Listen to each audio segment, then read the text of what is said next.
Welcome to Being at Home with George. Excited to be here and to remind us of what we talk about, the ability to embrace whatever's coming up, to say yes to it, and at the same time generating the hope. And at this time where we're coming back out and a lot of restrictions have been lifted, there can be this feeling of feeling disoriented, or what we call the dizziness of freedom. We've been looking forward to being free, to unmask and to just get into the activities, to actually stop participating in community events, like sporting events and concerts and gatherings more than 6 people. And at the same time, there's this disorientation or feeling not at home, quite at home.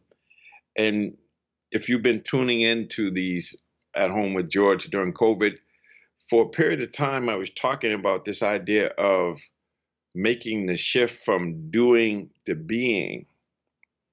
And the being thing was, what was that about? That was like being present, being clear about what we're doing and how we're being clear. And it's an inside job, how we're feeling and getting clear about what we want.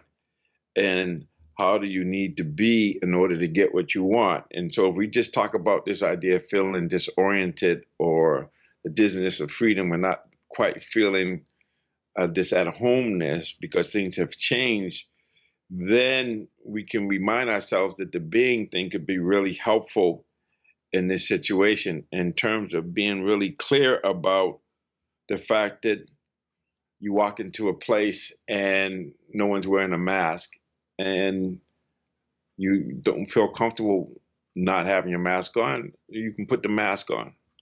And it could be the opposite. You go into a place and you don't have your mask on and everybody else has a mask on. If you feel comfortable, you can put your mask on. For me, that's what I've been wearing the mask and giving myself the opportunity to gradually ease into not wearing a mask. So there's some places where I go to, if I go to a doctor's office or a clinic or something, they're going to request a mask. If I go to other places, if I go to a grocery store like Whole Foods or someplace, some people have on masks, some people don't have on the mask. And so I like this idea of finding the middle ground of wearing a mask when I feel uncomfortable. For me, I wear the mask in situations where there's a lot of people and I feel comfortable wearing a mask. And then there's other times when I'm okay taking the mask off. So I find that balance, but I always check in with myself and listen to this idea of wearing a mask and continuing to ease out or gradually ease out of wearing a mask in a way where I'm not experiencing as much of the dizziness or the disorientation, and also just gradually getting back into it. Now, some of us jump right into it. It's like going from 0 to 60, but we have this ability to focus on being and being really clear about how I'm feeling. What do I want and what do I need, or who do I need to be, or how do I need to be to get what I want? So if I want to be at ease or at least have a little calmness in the storm, then I have to be calm. I have to be willing just to listen to myself that says, I'm a little bit uncomfortable in this situation. So I either remove myself or I wear the mask or I don't wear the mask. But it's really more about checking inside and making a choice.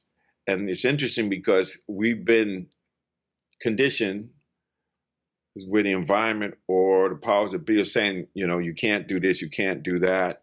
And so the locus of control has been external. Like if I go into the store, I have to have a mask on. So now the locus of control, if it's external, then that means we're being dictated to when we should wear a mask, when we do the shoulds and stuff. And what's really important here is to understand it's always about internal locus of control. It's about me doing what I need to do and not letting some person, place, or thing or situation dictate to me. Now, I'm not talking about not wearing a mask when people ask you to. I'm not talking about that. I'm talking about just really checking in with myself and doing what I feel that helps me to feel more oriented, more at home, and to gradually ease in and just to check in and say, yes, I feel comfortable in this situation. I don't. If I don't feel comfortable, then it's not about I should because everybody else is doing it. No, I have to do what feels right for me. And so this idea of the inside job of checking in and thinking about the middle way. So if I go from not wearing a mask at all, that might be too abrupt to rather than just wearing the mask a little bit and then taking time where I don't wear it, and vice versa. And what places do I want to go into? What things do I want to engage in with myself? I've been going to the movies the whole time, being separate, and people would say to me, "You're going to movies? Aren't you afraid?" I said, "No, I can protect myself. I wear a mask, and there's social distancing and all of that. I've been doing it throughout the time it's been available, and it's been fine because I'm comfortable inside, and I can make wise choices, and I can decide where I need to go and where I need to be. So I'm not talking about hiding out, but to go from not being able to do anything to doing everything. And now we have this freedom, but the other side of freedom is anxiety, uncertainty, feeling disoriented, the dizziness of freedom. So just to acknowledge that. And for some of us, when we go into a place and everybody else is feeling that way, we get hung up in that. So to me, it's really simple. I was talking to a friend of mine, and he talked about going into one place where everybody had on a mask and he didn't have on a mask. He felt uncomfortable, so he put on a mask. Then he goes into another place where everybody is not wearing a mask and he felt comfortable not having a mask on. So it's an inside job. Each of us is going to be different. And so this is where making a shift from doing to being, and not doing something without being in touch with how we really feel and what we want and what makes sense for us.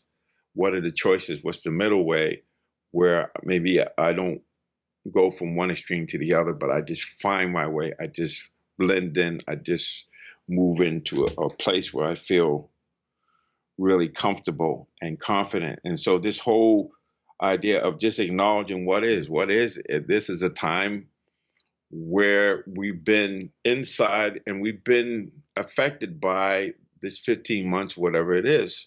I won't call it trauma. For some of us, it might be trauma, but we're not the same. Things are not the same. And we have to acknowledge that and listen to ourselves and understand that we're going to feel disoriented. It doesn't mean that we're doing something wrong. It just means that things have changed, and maybe we have changed and we haven't caught up with ourselves. And so we have to really think about this idea of being compassionate with ourselves and just asking ourselves, well, what do I want? Everyone else is doing things, but is the environment controlling me, or am I controlling me? And we are affected by the environment, but even in that situation, we can still create space and choose a choice that makes sense for us, that has this in alignment with how we want to feel, who we are being or who we want to be, and not getting sort of dictated to by shoulds. Like, you should do this, everybody else is doing it. But no, this is the time for us to exercise independence. And even though we are interdependent, or we're interconnected with folks, everything begins with the self. So we have to acknowledge, yes, I feel disoriented. And one way to deal with that is to create more structure and to just ease in to what I want to do instead of just trying to grin and bear it. And then sometimes it means just maybe go back in and just being with yourself for a little bit. And so it's really that simple and that challenging, is to take the time to really ask ourselves, what do we want? And how do we need to be to get what we want? And so we all want homeostasis, or we want to have that equilibrium or that sense of groundedness. And we can give that to ourselves by listening to ourselves and noticing how we need to be, so that we can have access to that peace that's already inside of us. And so I would say it's really being with what is and embracing it and saying yes to it, and then asking, okay, how do I generate hope? How can I relate to it in a way that empowers me, where I can feel a little bit more grounded, even though there's a sense of disorientation or the dizziness of freedom. But I always have the choice to step back and to take a breath and to check in with myself and ask myself, okay, what do I need right now?